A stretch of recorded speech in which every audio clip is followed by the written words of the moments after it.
Jelang turnamen mini soccer yang akan dilaksanakan pada tanggal 23 dan 24 Agustus, setiap tim kategori U10 dan U12 tahun mengikuti screening pemain untuk mencocokkan data administrasi hingga menilai segi kesehatan fisik pemain.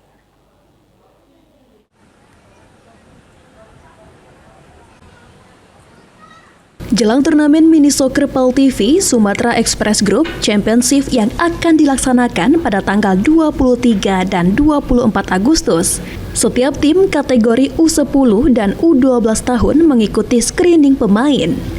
Jumali Yusuf, koordinator pertandingan mini soccer, mengatakan, screening pemain dilakukan untuk mencocokkan data administrasi pemain mulai dari asal sekolah, batas usia, hingga memastikan peserta dalam kondisi sehat. Dari hasil screening yang dilakukan, seluruh peserta dinyatakan sehat dan sesuai dengan data administrasi yang telah didaftarkan sebelumnya. Ya, sepertinya anak-anak ini kelengkapan administrasinya lengkap semua. Tidak ada yang dicurigai, sepertinya mereka tuh ini memang anak-anak SD itu sendiri. Dari kelihatan dari postur badan, cara mereka berbicara, tutur katanya juga mereka masih polos. Kalau masih 12 tahun keluarnya.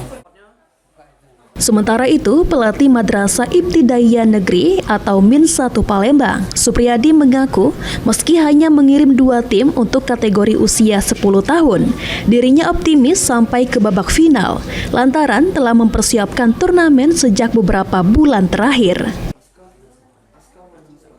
Harapan kami mengikuti kompetisi ini ya, pertama anak-anak juga terus menggali prestasi mereka di bidang non-akademik seperti cabang olahraga sepak bola ataupun futsal, menambah mentalitas anak-anak, terus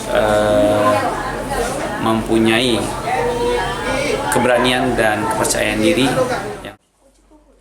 Pada turnamen mini soccer yang diselenggarakan PAL TV, nantinya akan diikuti oleh 20 tim, terdiri dari 6 tim kategori usia 10 tahun dan 14 tim kategori usia 12 tahun, yang akan diselenggarakan di Sekolah Palembang Harapan.